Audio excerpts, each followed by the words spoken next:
Allez, aujourd'hui, Shavuot Tov, dimanche 23 septembre, donc 14 du mois de Tishré, veille de la fête de Sukkot.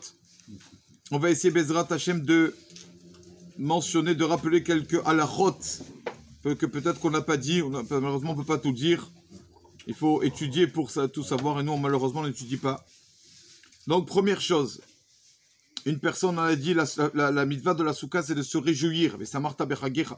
C'est pour cela qu'une personne qui se trouve dans la soukha, mais il est mystère, il est souffrant, il a beaucoup de moustiques, d'accord, pas un petit moustique, beaucoup vraiment, il souffre de cela, ou il est malade, ou même il a une migraine, mal à la tête, ou mal aux yeux, quelque chose, même un membre, il a mal, un membre, patour mina soukha, et dispensé lorsqu'il peut rentrer chez lui. La Torah n'est pas faite pour nous faire souffrir, d'accord? Donc c'est pour cela que, voilà, mitzaer, patour mina soukha. Quelqu'un qui est souffrant est dispensé de la soukha. Deuxième chose, une personne qui peut-être va en voyage. Par exemple, prend l'avion à Chol HaMoed. Il n'y a pas de soukha dans l'avion. Comment on fait? Eh bien, même en chemin, sans avion. Nos sages nous disent que si la personne est partie à voyager pour sa parnassa, il avait besoin, c'était pour son gagne-pain, son métier, il n'avait pas le choix. Alors il est dispensé de la soukha. Dispensé, donc ça veut dire dans l'avion, il fait moitié, tout, il n'y a aucun problème. D'accord, il est dispensé complètement. La mitzvah n'est pas sur lui. Mais ça, c'est quand une personne est partie pour le travail, pour les besoins financiers. Mais si une personne est partie pour se promener, ça non. Ça, il avait qu'à prévoir et se débrouille pour trouver une soukha ou quoi. D'accord? Donc les personnes qui sont en chemin pour le travail, voilà. Dans la journée, ils sont dispensés. La nuit, la Rado dit, s'ils peuvent trouver une soukha proche, faire là-bas, manger là-bas, c'est bien. Sinon, même ça aussi, ils seront dispensés.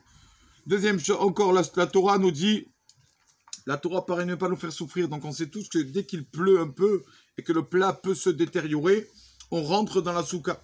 Donc comment on fait si une personne est rentrée, il pleuvait un peu, il est rentré dans la soukha, il est rentré chez lui à la maison, pardon. Je reprends, si le plat se détériore, on est dans la soukha, donc on rentre bien sûr manger à la maison. Donc on rentre manger à la maison parce qu'il pleuvait dehors, et on est rentré 10 minutes après, la pluie s'est arrêtée. Aïwa, qu'est-ce qu'on fait? On va ressortir? Non. La halakha ne veut pas nous fatiguer. À nos sages, le Shulchan Aruch dit, tu restes chez toi, puisque tu as commencé la souda à la maison. Même que maintenant, il ne peut plus, ne dérange pas tout le monde. Restez et on finit le repas. Pareil, voilà. Quand une personne, de même que vous savez que pour la Brit Mila, le Zohar c'est marqué dans le Zohar de la Brit Mila, le soir, la veille de la Brit Mila, on lit des morceaux de Zohar à côté du bébé pour une Brit Mila. Et là-bas, le Zohar nous dit que chaque Brit Mila, Eliyahu la vie vient, le prophète Eliyahu vient. Et si on ne lui prépare pas une chaise, il ne vient pas.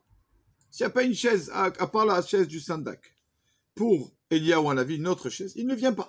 Marqué comme ça. Donc, un Rav qui dit, le Rav Avdin, il écrit pareil pour Sukkot. Pas que lui. Vous savez qu'à Sukkot viennent 7 patriarches. Abraham, Yitzhak, Yaakov, Moshe, Aaron, Yosef, David, 7 patriarches. Si on ne les invite pas, ils ne viennent pas. Comme ça dit le Zohar. Donc il y avait un Rav dans le Zohar qui dit, quand chaque soir, il disait, Olo, venez, il invitait les Ushpizin, les invités. Et il invitait les invités, exactement. Et si il ne l'invite pas, ils ne viennent pas. Donc une personne, chaque soir, il y a maintenant des Sidurim, il y a des Sidurim où Baruch Hashem, c'est marqué, il y a le texte, avant de rentrer dans la soukha, on allume la bougie de la soukha d'abord pour le Ushpizin, après on dit, venez rentrer, il y a une phrase pour chaque soir. Il faut savoir que ces patriarches-là, Avraham, Yitzhak, Yaakov, Moshe, Aaron, Yosef et David, ce n'est pas par l'ordre chronologique. Parce que si c'était comme ça, on aurait dû mettre Yosef avant Moshe. D'accord? C'est toutes des choses kabbalistes, les siférot, je ne comprends rien du tout. Donc c'est pour ça que l'ordre, avant Mestra Yaakov, c'est l'ordre chronologique, c'est vrai. Moshe, Aaron, oui, mais Yosef, non, il devrait être avant Moshe. Si on regarde l'ordre chronologique, Yosef était avant Moshe dans l'histoire. Donc c'est pour ça que c'est pas par ordre chronologique. Aussi une halakha, peut-être qu'il y en a qui n'aiment pas entendre cette halakha, mais c'est la halakha qui nous le dit, de le faire. Mais samarta bechagecha, tu dois te réjouir pendant ta fête. Et une personne, s'il se réjouit tout seul, ce n'est pas une joie. S'il se réjouit avec sa femme, ça c'est une joie. Une personne est seule, il n'arrive pas à se réjouir. Il a besoin de sa femme aussi.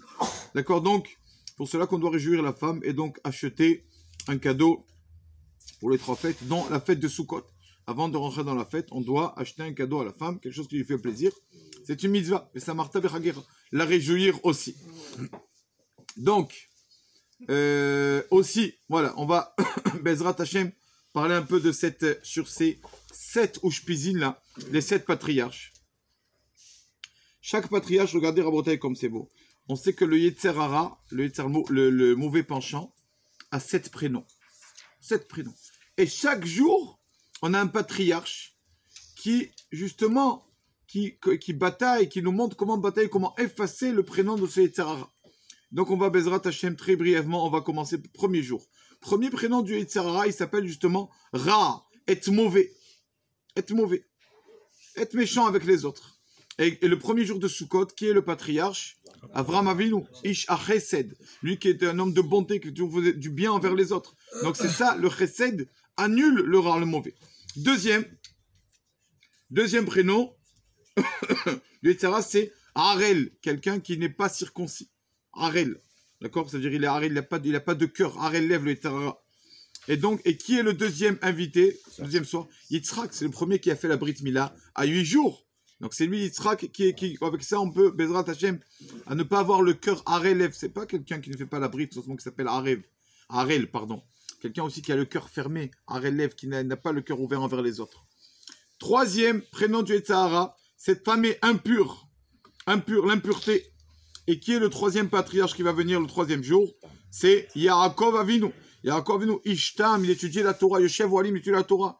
Avec la Torah, on peut enlever toutes les impuretés. La meilleure des choses pour effacer nos fautes, c'est d'ouvrir un livre, d'étudier la Torah. Ça, Yaakov. Quatrième du Yetzer Hara, c'est sonner. Il nous aime pas. Il nous haït le Yetzer Hara. D'accord? Il aime quand une personne donc n'arrive pas, il aime quand il y a de la dispute, la haine, Sin'a. Qui est le quatrième patriarche?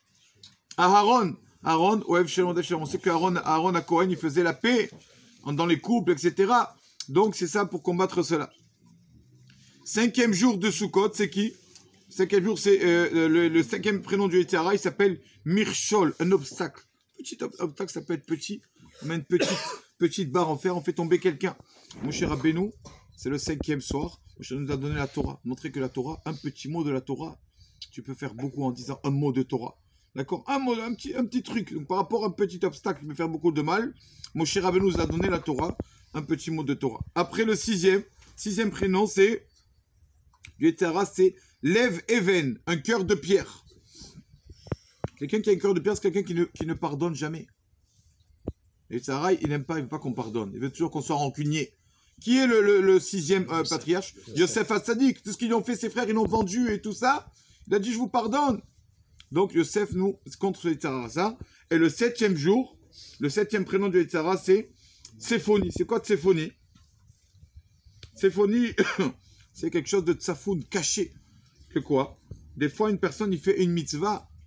Il croit faire une mitzvah, mais au fond, si on regarde bien, on regarde à l'intérieur de cette mitzvah, il y a du mal. Le Yetzer Hara, par exemple, tu chantes bien, tu fais la tefila, dans le Yetzer Hara, dans ton cœur, il te dit, ah, tout le monde va te dire Hazak ou Barour, c'est beau, comme tu as bien chanté. Le Yetzer Hara se cache. Et David Ameler, le 7e Ushpizin, 7e soir, c'est David qui a dit, Bedi Marati Arsi Amse, le soir, je mouille mon lit de larmes. D'accord? C'est-à-dire, même quand je suis dans des endroits, dans ma chambre, dans un endroit caché, à Hachem, je suis avec toi, je suis connecté, relié avec toi, Kadosh Baruch Hu. On ne fait pas des mitzvot que quand on est devant tout le monde. On fait des mitzvot aussi à la maison. C'est là qu'on voit vraiment la personne. Donc voilà les 7 patriarches. Donc c'est important de pas rater ce moment de Sukkot. Bezrat, on parlera un peu chaque jour de la force de cette fête. On sait que c'est la mitzvah la plus dure à faire. Dans les 613, la mitzvah de Sukkot. Pourquoi? Mais ça marta beragera, il faut se réjouir 7 jours sur 7, 24 heures sur 24. C'est très très dur, presque impossible à se réjouir vraiment à chaque moment. Mais le maximum, chaque moment qu'on est joyeux, on fait une mitzvah de la Torah. Mais ça marta beragera.